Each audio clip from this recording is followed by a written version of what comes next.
একত্রিত করার জন্য, আর 5 জন যারা আমরা এই একই শহরে আছি, বিভিন্ন মানুষ বিভিন্ন কাজের মধ্যে, কেউ সরকারি দপ্তরে, কেউ বেসরকারি দপ্তরে সারাদিন ধরে কাজ করছে। এটা একটা মনোটনি কাটানোর জন্য একটা প্রক্রিয়া, এবং এর সঙ্গে সঙ্গে আরেকটা বৃহত্তর একটা কারণ যেটা রয়েছে সেটা আমরা সকলেই অনুভব করেছি আজকে ডেটে।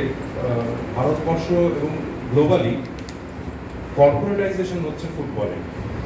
তো ফুটবলের উন্নয়নের জন্যই কর্পোরেটদের দরকার, এবং এই জিনিসটাকে মাথায় রেখেই আমরা কর্পোরেট টুর্নামেন্টটাকে একটু গুরুত্ব দিচ্ছি। হয়তো হ্যাঁ, আমাদের মূল যে কাজ গ্রাম বাংলার প্রান্তিক স্তরের মানুষদের কাছে গিয়ে পৌঁছানো, তাদেরকে একটা উন্নত মানের একটা ট্রেনিং ব্যবস্থার মধ্যে ফেলা, এডুকেশন, হেলথ, এই সমস্ত নিয়ে কাজ করবো, আমরা কাজ করছিও। কিন্তু তার মাঝখানে হয়তো কর্পোরেটটা বসে না, যেখানে ফুটবল ডেভেলপমেন্ট অ্যাজ সাচ তো হবে না, কিন্তু এই একসঙ্গে পথ চলার জন্য কর্পোরেটকে দরকার। তো তার জন্যই এই উদ্যোগ। তো আগামী দিনে আমরা মূলত গ্রামের দিকেই থাকবো, ট্রাইবালসদের মধ্যে কিছু অরফেন স্কুলসদের সঙ্গে এবং আন্ডার প্রিভিলেজদের সঙ্গে, এবং আমাদের পুরো কর্মকাণ্ডের মধ্যে একটা বড় দিক হচ্ছে স্কিল ডেভেলপমেন্ট।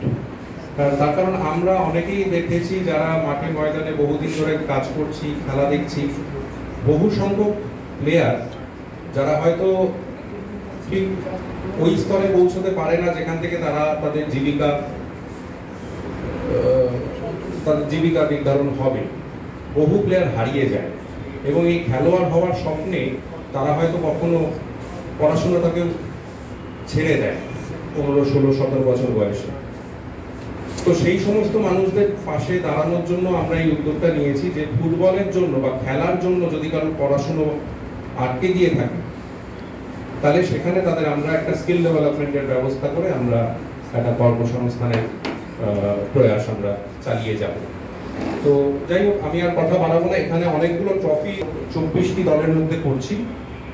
24টি দলের মধ্যে প্রথমে গ্রুপ স্টেজে খেলা, তারপরে নকআউট স্টেজে আমরা 3টে ক্যাটাগরি করেছি, ব্রোঞ্জ, সিলভার অ্যান্ড গোল্ড।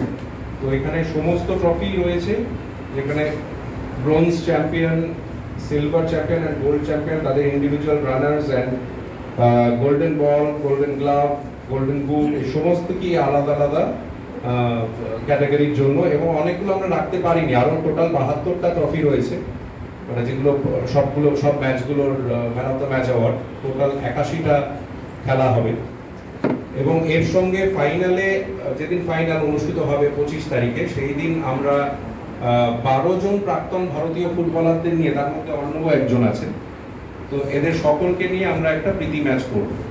তো দেখা যাক, আমরা আশা করছি আমরা সাকসেসফুলি জিনিসটাকে করতে পারবো এবং সবাই আনন্দ করে খেলবে এবং উপভোগ করবে। তো এরপরে আমি বলবো শুভ সন্ধ্যা।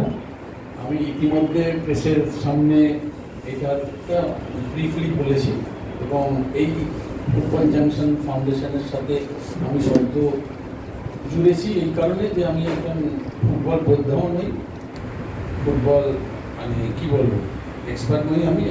ঠিক আছে, আমি একজন ফুটবল ভালোবাসি, ফুটবল সমর্থক, এবং অনেক যখন একটা আইডিয়া নিয়ে আমার কাছে আসে, এবং অর্ণব, সৌমিত্র, আমি ফর্চুনেট না যে আমার কোচিংয়ে আমি অর্ণবকে আমি একজন খেলোয়াড় হিসেবে পেয়েছিলাম, এবং তারপরে তো সে ক্লাব লেভেল এবং ভারতবর্ষের হয়ে খেলেছে।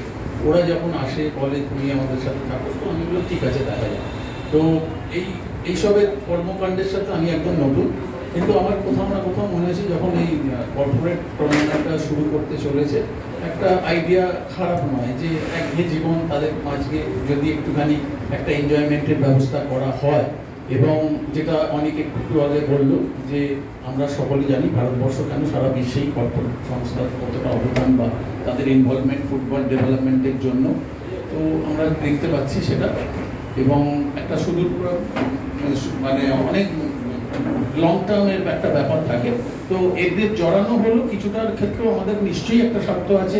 অ্যাটলিস্ট 24টা দল খেলছে, তার থেকে যদি 4-5 জন কোনো সংস্থা আমাদের সাথেও ইনভলভ হয়, বা ফিনান্সিয়ালি যদি আমরা একটা এইড পাই, তাহলে আমাদের ভবিষ্যতের যে কর্মকাণ্ডগুলো আগামী দিনে যেগুলো করবো, এটা কোনো বললো বাঁকুড়াতে একটা কথা হয়েছে 2-3-4টে স্কুলের সাথে, সেখানে গিয়ে ট্রেনিং দেওয়া এবং স্কিল ডেভেলপ বিভিন্ন যেগুলো আছে সেগুলো আমরা প্ল্যান ওয়াইজ করবো। তো এটা একটা ভালো আইডিয়া মনে হয়েছে এবং আমরা যারা খেলাধুলো করেছি বা খেলাধুলোর সাথে যুক্ত আছি, আমার মনে হয় সেই সব মানুষ যদি এই সমস্ত স্তরে থাকে তাহলে কিছুটা হলেও আইডিয়াসগুলো আমরা শেয়ার করতে পারি, যাতে কিনা আগামী দিনের পথ চলাটা অনেক সহজ এবং সুবিধা হবে। অনেক অনেক ধন্যবাদ, আপনারা সকলে এসছেন আপনাদের সময় নিয়ে। তো গুড ইভিনিং এভরিওয়ান। সঞ্জয় দা যেটা বললো, এবং ফার্স্ট অফ অল আমি অনিকদাকে বলবো যে থ্যাংক ইউ অনিকদা, যে তুমি এই কর্পোরেট ফুটবল গেম, যেটা বল গেম এবং সিজন 2 এটা যতদূর সম্ভব, তো এটা করেছো মানে আমরা এরা জানি যে কর্পোরেটের কি তাদের যে প্রভাব এই ফুটবলে সেটা জানি। এবং যেটা একটু আগে বলছিল স্কিল ডেভেলপমেন্ট, তো স্কিল বলতে ফুটবলার স্কিল নয়, এটা খুব ভালো জিনিস যে ফুটবলাররা খেলতে খেলতে কিছুটা সময় গিয়ে হারিয়ে যায়, আমরা জানি তার কোনো ইউটার্ন নেই, কিন্তু ওইখান থেকে যদি ফিরে আসতে পারে, এবং তার জন্য আমি বলবো যদি ফুটবল জাংশন ফাউন্ডেশন যে উদ্যোগটা নিয়েছে তাদেরকে আবার ফিরিয়ে আনা। মূলত তারা ফুটবল খেলা মানে আমরা সমাজ থেকে যা পেয়েছি ফুটবল খেলে এবার ফিরিয়ে দেওয়ার ফলে, এবং সঞ্জয় দা এখানে আমাদের সঙ্গে যুক্ত হয়েছেন তার জন্য থ্যাংক ইউ।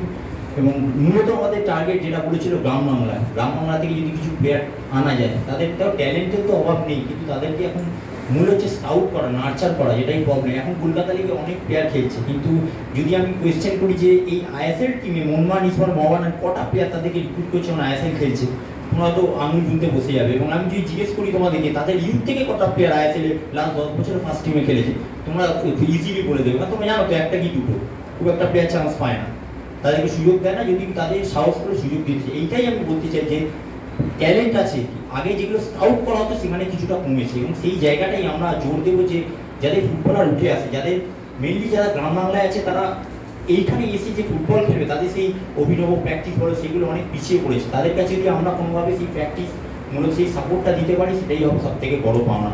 এবং আমি মনে করি যে এই কর্পোরেট যে বল গেম এবং এর প্রভাবে যদি কিছু কর্পোরেট সংস্থাও আরও এগিয়ে আসে, কারণ আমরা দেখেছি যে মডার্ন ফুটবলে কর্পোরেটের অবদানটা কতটা, কিন্তু তারা অনেকেই আবেগে করছে, এবং যেটা আইলিগেও আমরা দেখেছি কিছু টিম হারিয়ে গেছে, ডেমপোর মতো, মহিন্দ্রার মতো, এবং কারেন্টলি আমি শুনলাম জানি না চার্চিল তারাও আইলিগে তাদের কি করতে চায় সেটা নিয়ে একটা ডাউটফুল। তো এইগুলো যাতে হারিয়ে না যায় টিমগুলো, এটাকেও একটা বাঁচিয়ে রাখা বড় ব্যাপার। তো মনে করবো যে আমাদের এই বছর এই কর্পোরেট বল গেমটা সাকসেস পাবে, এবং in future football junction foundation যে উদ্যোগগুলো নিয়েছে, তাদের যে ইনিশিয়েটিভ আইডিয়া সেটাও বাস্তবায়িত হবে। নমস্কার। Group A, group B, group C এবং গ্রুপ ডিতে ভাগ করে দেবো টিমগুলোকে। তো শুরু করবো গ্রুপ এর প্রথম টিম দিয়ে। অনেকটাকে জিজ্ঞেস করবো যে অনেকটা আমরা পথটা প্রথমে কোন দিকে নিয়ে যাবো, সঞ্জয়দার কাছে।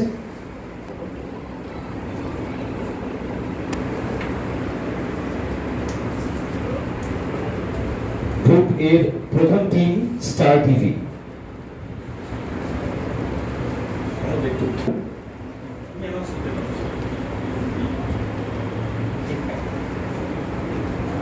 গ্রুপ বির প্রথম টিম জেমব্যাক।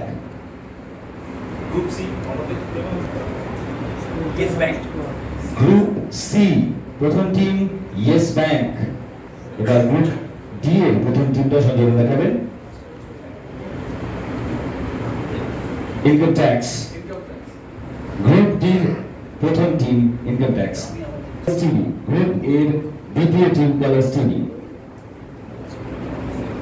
গ্রুপ বি এর দ্বিতীয় টিম টিসিএস। গ্রুপ বি দ্বিতীয় টিম টিসিএস। গ্রুপ সি এর দ্বিতীয় টিম অর্ণব দেখাতে অ্যাকসেঞ্চার। গ্রুপ সি দ্বিতীয় টিম অ্যাকসেঞ্চার।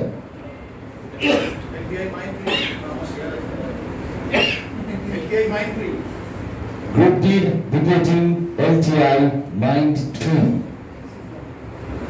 গ্রুপ এর তৃতীয় টিম পিএনবি। গ্রুপ এর third team PNB. Group B third team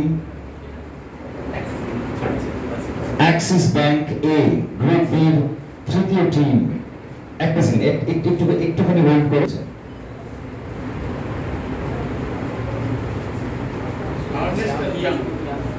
Ernest and Young.